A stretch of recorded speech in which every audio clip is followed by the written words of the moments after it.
Money makes the world go round, the world go round. Money makes the world go round, round and round and round. Well, hello boys and girls. It's Saturday. Got my coffee, because we all know Scruffy likes a coffee. So it must be coffee with Scruff. What are we discussing this week? How to be successful. Matron, take them away.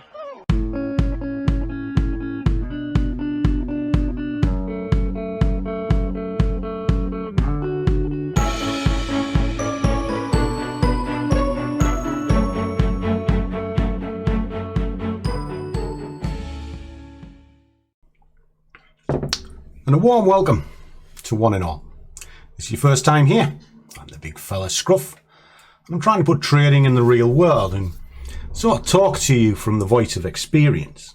And when I say experience, I mean by somebody who actually does this for a living and doesn't live in La La Land. Are you serious? Every day you see me trading live, going to the Forex markets, picking out a good market and extracting a realistic target. Now that's actually the first essence of the question. No way! How to be successful in Forex. The first thing is being realistic about your expectation, because there's one thing that is for sure. Money will see you out. If you're the type of person that is just chasing money, I'm afraid you've already lost, my friend, because that desire will cripple you. You will, and I'll guarantee this is what you do. And drop it in the comments and tell me if I'm wrong. But I'll guarantee you will jump from system to system. You will put position sizes on that are way too big for your account. And once you've been paid, instead of stepping away, you'll go back to market because the greed will take you there. And you end up getting nowhere. And what happens from that? Well, you breed jealousy and you start moving to the next YouTube channel or the next system. And the thing with the YouTube world is it's full of shills. And a shill is somebody that will use a buzzword or an idea, repackage it into their own and keep banging on about it till that's exhausted. Then they'll change it into the next system and the next system just to get the criteria. Whereas the smaller creators that you see, like myself for argument's sake, we don't change. If you go back in time to when I first started, I've got over 2,000 videos in the channel now. If you go back to the very start, just put my teeth back in, my trading style has never really changed. Why? There's nothing new in the industry, not a thing. It's always been the same. And I'm going to touch on that later on in the video because part of success is actually knowing what you're doing in the first place. And that comes from technical analysis. Now I'm going to show you some key points of technical analysis, but I do want to kind of hammer home about the secrets of success. Now, success to one person is not necessarily success to something else. I'll give you a good example. If I flick this on, and I pull up, say, my journal on the electronic platform that I've been using, which is TraderSync. Basically, it just plugs into your broker and populates everything.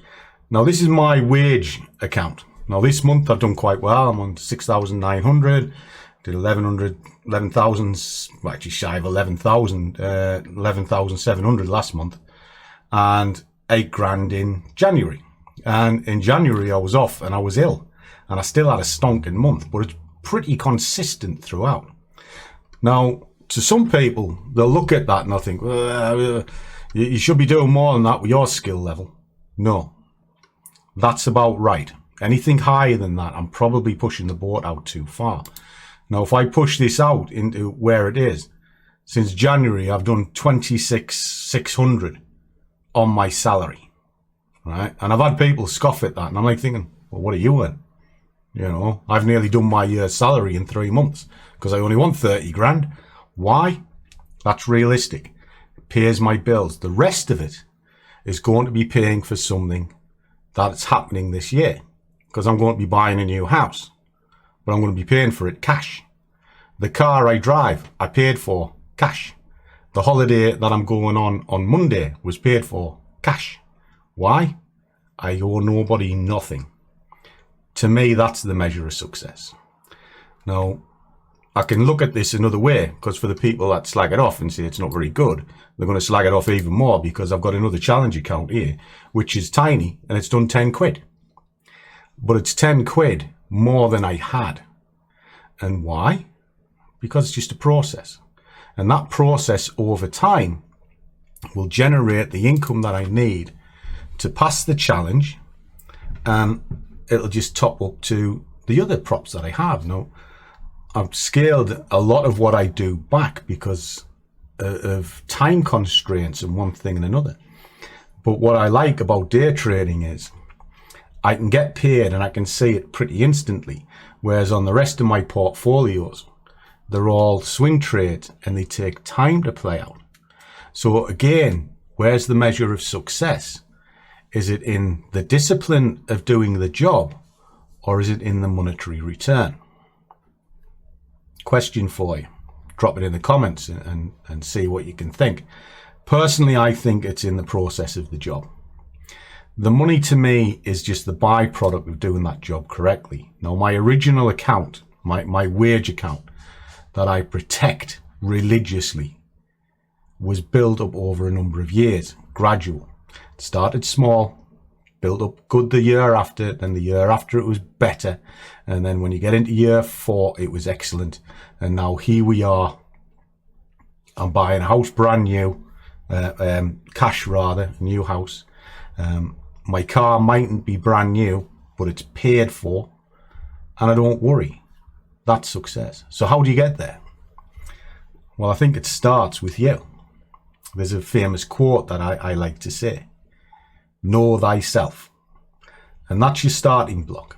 If you know your characteristics, you can then start framing how you trade around those characteristics. Case in point, if you're a fidget and you're naturally fidgety, and fidgety people are normally quite anxious, and then because they're anxious they make rash decisions. Well, if you know that, and you should be able to recognize that sort of trait within yourself, day trading is probably not for you, because you'll be tempted to jump in the market too quickly. When you do jump in too quickly, you're then not going to control what's going on around you, and inevitably it'll go wrong. That's the nature of the job. It's how the markets work. A lot of the time, they're there to fake you out. Why? Because you've got somebody with a better skill set who knows you're going to be like this, and they'll play that against you. So what's the alternative? Well, the strategy isn't the problem. In fact, the strategy is just a tiny piece of the puzzle. And that's another element, I suppose, to success, because most people think the strategy is first. It's not, it's last. The first part is you. You need to know what this mindset is. So we'll go back to the anxious person. They might have a strategy. They might think it works brilliant on a 15-minute chart, but they're losing more than they're winning. Right. Why? That's the first question you ask yourself. Why am I losing more than I'm winning? Is it because of the itchy trigger finger? Well, if it is, then you need to know to slow down. So you limit the amount of trades you're allowed to take per day. 1 or 2. I'm a natural fidget. I really am. So I trade once or twice a day. But I'm kind of an anomaly because I'm also quite patient. So I might fidget, but I can wait. And the way that it works for me is I listen to a lot of music. The guys in the Discord will tell you, I have music on all day. You know, they mightn't like my tastes, but it calms me down. It makes me good. I have all my toys round my desk. And I've even got a green Lamborghini, boys and girls. Look at that. Jesus Christ, dude. Look at it. Here we go. We'll put that there. See if that picks up. There, that has got my name on it, right? See, keep that on the desk. Thank you very much, Laurie. Very kind. And I keep these here. I've got a Batmobile that I've had on my desk for nearly 20 years. This one, right? That's been with me for 20 years. When I was in industry, I had it on my desk. Always there. I've got new things now. I mean, low bot will be on the wall today. Got my Darth Vader that Joanna's bought me. Got to have that. And then the boy wonder bought me this. Good lad, Yanis. Good kid. What? He's switched off. Oh, he's on now. There we are. He's away. Hey! I play with these all the time. But why? Oh no, he shoot me back. Because I'm a fidget. And I need to occupy my mind away from the screen. So it looks silly, but it's there for a purpose. Now I also know that because I'm a fidget, I've got to be wary of the time frames. But time frames again is part of strategy. Personally, I use hourly charts to get an idea. I then confirm it on a 15-minute and I'll enter probably on a 5-minute. And if I want to see the nitty-gritty of that 5-minute, I'll even drop it into a 1-minute just to see how that 5-minute candle was built to see if it's correct. I won't enter on a 1-minute, and I certainly don't recommend trading on a 1-minute, but it's very good for seeing the makeup of a candle. Likewise, a 5-minute's very good to see the makeup of a 15-minute, and then a 15-minute, how an hour is formed, and then use the hour to see how 4 hours is formed, and so forth. Because when you look deep inside of the DNA of a candle, you get to read the charts. Now, this is where success starts to come into it, because you're not playing on a whim and X marks the spot anymore. You're actually reading the conditions of the market. And you're understanding that this is becoming a job. If you're here thinking that there's a magic system and there's 100 people or thousands of people, they'll go, oh, look, this is the magic system and it always works. How do you know? And it's always some young kid, which amazes me, because how do they know it always works? Because the only way you will know is in forward testing in live runs. And they haven't been around the markets long enough to see market cycles and market shifts. And how do I know this? Because it takes decades to go through it. I'm 53 years old. I've been through these cycles over the last 25 years. You know, I've seen it. I've been involved in it. I've still got the battle scars from 2015. So I understand what major black swan events are about. If you can't take a little bloody nose, maybe you ought to go back home and crawl under your bed. You're 19, 20, even under 25. You've never seen this. You know, how many of them can remember 2008? That was a major banking crisis. Prior to that, it was 91, when the interest rates went through the roof. And then you go back into the mid-80s of the boom and bust of the Thatcher era. Then you go back to the winter of discontent in the 70s. Go back into the 60s, where there was Murray mayhem with war starting left, right and centre. Prior to that, you got the Second World War. Prior to that, you had the stock market crash, 1928. There are lots of cycles. Now, you can look at them in hindsight and study the charts. And history does repeat itself. That's one of the beauties about this industry. You know, echoes of the past can give you a vision of the future. But experience is what will get you through it.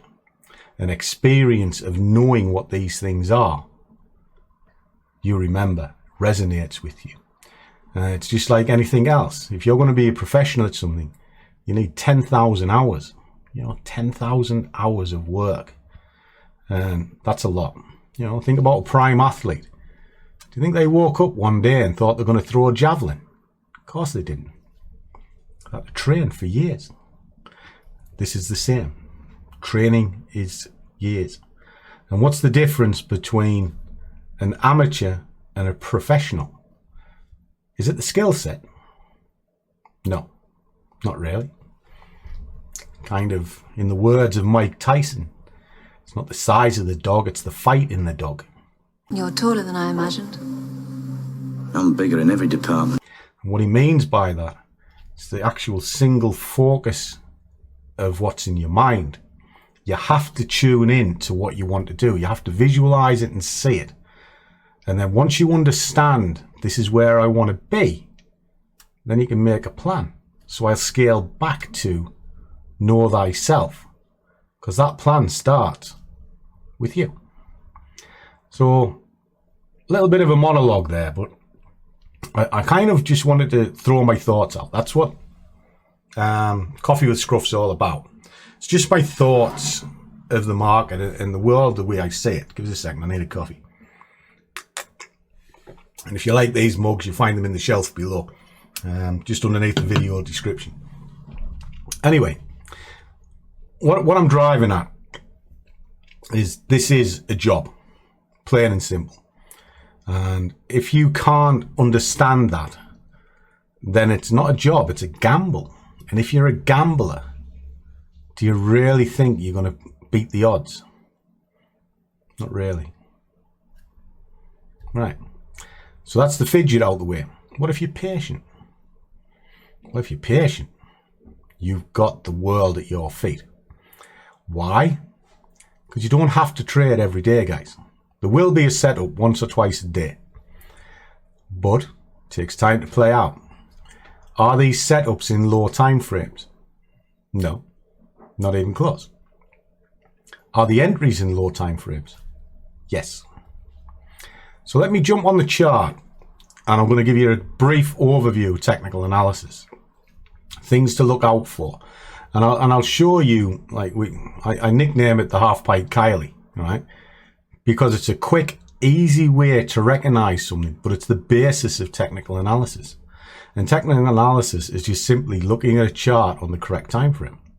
So let's flick it over and we'll have a little look, shall we? So if I pull this up, now if anybody's following me on a regular basis, and do hit that subscribe button, genuinely motivates me to do more, as does smashing the like. And while you're on, make certain you've turned the bell icon on and tell your pal by smashing the share button as well. Let's see if we can get this community to grow a little bit. So what are we looking at? Well, for those of you who do follow me, you know I trade the DAX pretty much every day. Right. If you're down here, that might look amazing. But what's it actually telling you? It's not telling you a lot. You know, you're going to have to be in and out of this incredibly quickly. And the DAX is one of those that if you're wrong, you're going to be really wrong. Because it'll move that quick. Case in point, this is a minute chart. Screamer. Right? Let's get a measuring tool on this. So that's 46 pips in 1, 2, 3, 4, 5, 6, 7 minutes. All right. Why is that the issue? Because if you're wrong in 10 minutes, you could be blowing your account up. So you need to calm it down. All right. And there's too much whipsaw on a 1 minute. It's all over the place. All right. However, if you see this chart pattern inside, say, a 4-hour chart, well, now it becomes a little bit cleaner, a little bit easier to swallow.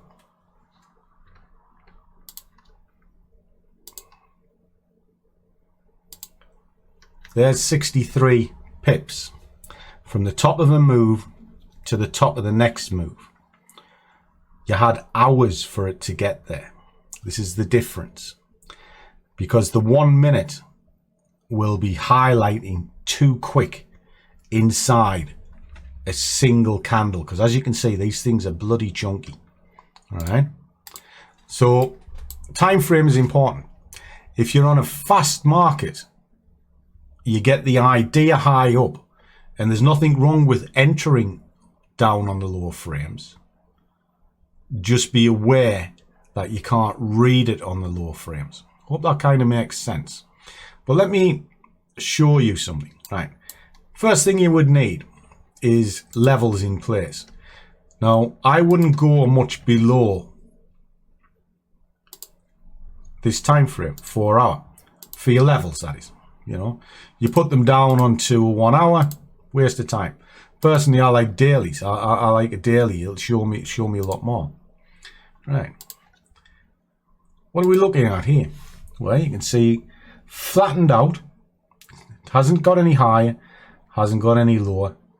Fantastic. So you had 1, 2, 3, 4 hours. So you had 12 hours to recognize that there was a level here. 12 hours. All right. Down here, you can see that. All right. You only had a couple. But while you're sort of watching the chart, if you're sort of analyzing here, you would recognize that. Okay. You can see another turning point here. This is basic stuff. Right there. Key swing. Solid drop. Key swing. Key swing. Right. Just drop these in. Right. All we're doing at this point, we're putting some structure into place. Right. We can see it clear as a bell. All these structure points. Right. We broke under a structure point. Right. Well, if it's going back, where's the next turn? Where can it next spin? Well, there's a spin here. There's a plateau there. So you've actually got two that you could work with. So you can go one there, one there. Why is that one important? Because it doesn't look that much. Well, it's swung round and shot away. But when you run across, it's plateaued at the same time. Where'd it go? Shot away, found a level, came straight back down. So there's a key level point there. Right. That's basic chart marking. Easy. All right. Do that on, say, a monthly, weekly, daily. You're running. Do it maybe on a daily and a 4 hour. You're running. Do you need to go any further than that? No. Right. What does that do? Well, it gives you arenas to work from. So you can work from that level to that level. Excellent. All right. What else can you do? If you didn't want to put any indicators on, just looking at price action, well, you look for power shifts. Well, let's have a look at a few going backwards, shall we? There's a huge power shift. What's a power shift? Power shift is an overextended candle. All right. It creates a form of imbalance in the market. All it means is for a sustained period of time, there was a huge amount of selling pressure. Now, there is a talk where they say it was only sellers that were in the market. Well, that's not quite right, because there has to be a seller and a buyer to conduct business. Now, that buyer could be a liquidity provider. However, the way that it works is very simple. If they can't control it, they will pass it back into market. And that means if it's in market, there has to be a buyer there as well. So either way, there is a buyer and a seller at any one time. So at this point, what you can see is here. Now you can measure it out. It's very easy to measure it out. You can use the candle on its own, or you can look at the color count back. And the way that is, you just count it back, just like so. There's the red one where it ended. Pull a fib onto it. Then you're looking for 38, 50, 61. They are the key areas. Why? Because they're the golden ratio numbers. 38.2 is 61.8 upside down. And 50 is obviously the pivot point. Where did this go to? Well, you make certain you're risk-free at 38 on all of your trades. You take more off at 50 and be out by 61. And you're risk-free from 38. Dead on. Boom. Sorted. Right. What else have we got? Well, there's another one sitting behind it. Easily recognized. Red candle. Huge power shift. Take it to the end of its cycle. Well, that is there. That one was red as well, so that would have been there. What do we know? Risk-free, money, money. Right. What else have we got? Well, you can also have sustained movement, which again is a form of power shift, but there has to be a catalyst. And a catalyst has to be a candle that is bigger than any of the others. Well, there's a catalyst candle right there. Boom. Right? Runs down to here. Okay. So drop a fib on there. Now bear in mind, this is a retracement in the form of a huge down drop. What have we got? Well, there's the end.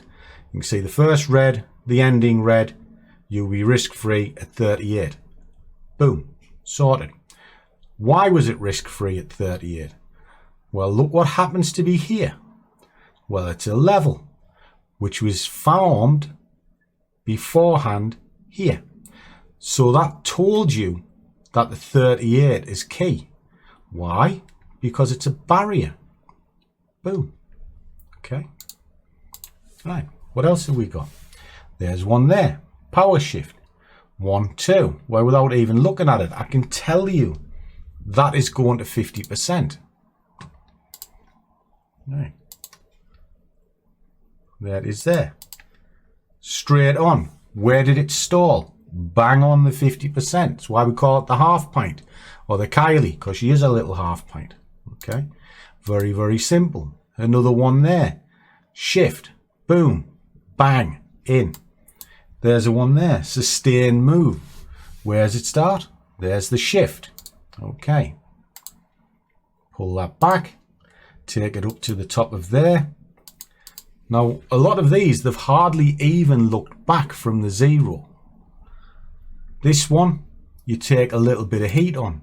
As we were talking earlier on about how quick these things can shift, well, that's 61, which in the grand scheme of things is nothing on the DAX.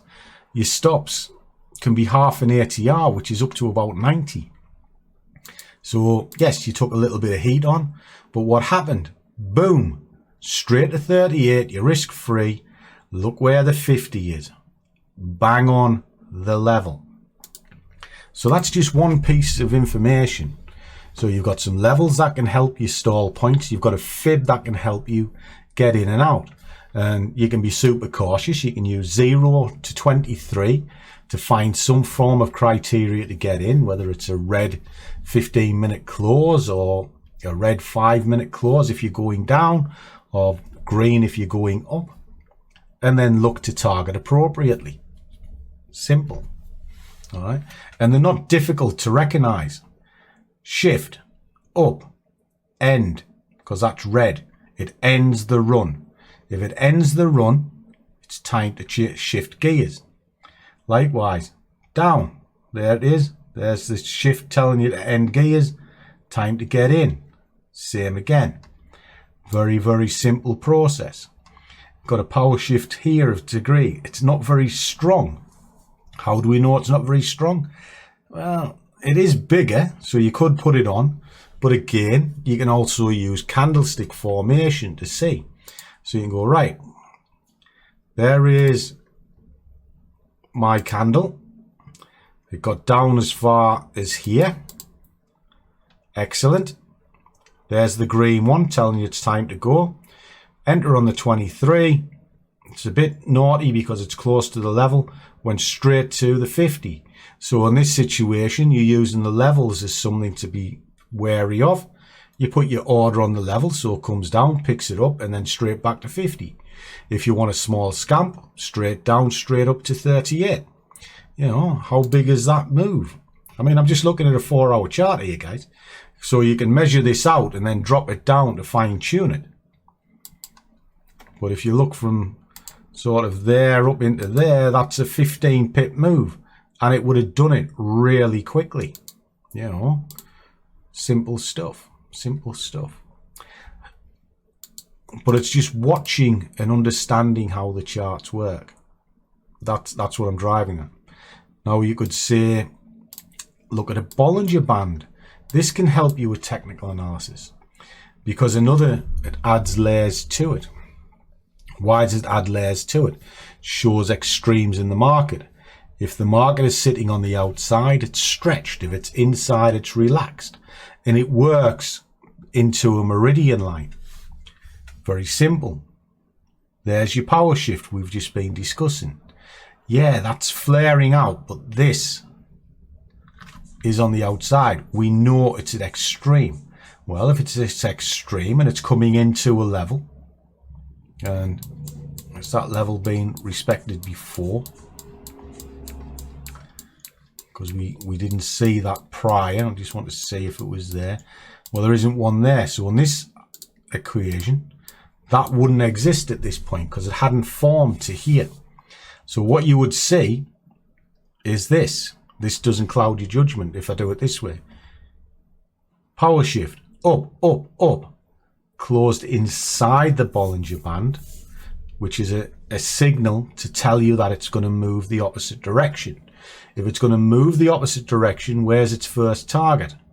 Well, it's this moving average, you know, which is here.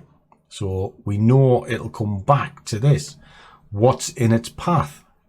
Well, you've got a level here, and that has been formed in the past. So that would be your first target point. Where did it come to? Pretty much cock on it. You know, boom. All right, you could adjust it around a little bit to fit in with these, and you're probably not a million miles away. Let me adjust it just so that you can see it. Right, comes down, hits the moving averages, breaks through, has a little bit of retracement, comes back, stall, bang. When we're talking about these retracements in the face of a downward move, power shift out, out, out, out, first close inside the bolly. Where do I say it's going to test first? Well, it's going to test the moving averages. There it is there. And then you've got plenty of opportunity to get into those fibs that I've just shown you, or levels. Likewise again, pushes down, closes slightly outside the Bollinger Band, first close back inside, that's green, back to the moving average. Basic sort of technical analysis. How else can you marry this up? Well, you can look at basic Bollinger RSIs. You know, see if it's stretched at the point it's going to move. Well, that's stretched. It's coming out. So again, it's another layer. Down here in the face, down, stretched. Well, it's going back. Down, stretched. It's going back. Simple stuff, guys, on a bigger time frame. And you'll find these trades all over the place all the time. You don't need much more than what you're looking at just here. The Bollinger Band has the moving average. This has the momentum. The levels show your stall points. And common sense keeps you in and out of the markets. Isn't that logical? If you're swinging for the fences, you're probably going to find that your greed takes over. Whoa, I've got loads of money, I've got loads of money. Oh no, this is coming back, it's coming back. Oh shit, I've got no money. Why does that happen? Because you haven't respected the market in the first place. Simple stuff. Or, oh, I've got some money, I'm having it. So you take it off the table. Even though you know 10 pips further is a moving average that you've just identified, like in that Bollinger Band, or you've got a level that's coming into play. That's your target point. But you snatch the fiver. And inevitably what happens when you are wrong, you do it the other way. Instead of snatching at the £5 loss, you let that become 50 quid. And why? Because you've got an itchy trigger finger and you're just desperate to get into the markets. Reading the charts and reading the conditions isn't as hard as what you think it is, guys. The secret to success is being realistic and using common sense. And sadly, common sense is lacking in this world. So kind of as final thoughts, I want you to think about how you approach yourself to the market. You know, am I over-egging myself? In other words, reaching for the stars when I haven't even learned to fly yet. That sort of thing. You know, you've got a small account, doesn't matter. You know, if you do 10 pips and you do it consistently day in, day out, those 10 pips will make you decent money once your account is built up. But if you're trying to get 50 pips in a market that's only willing to give you 20 at best, you've already set yourself up for a fall. If you're trying to be in the markets more than what you should, you're setting yourself up for a fall. Apply common sense, guys. Know thyself. Anyway, just my thoughts, ramblings of a madman. Do drop in the comments what you think.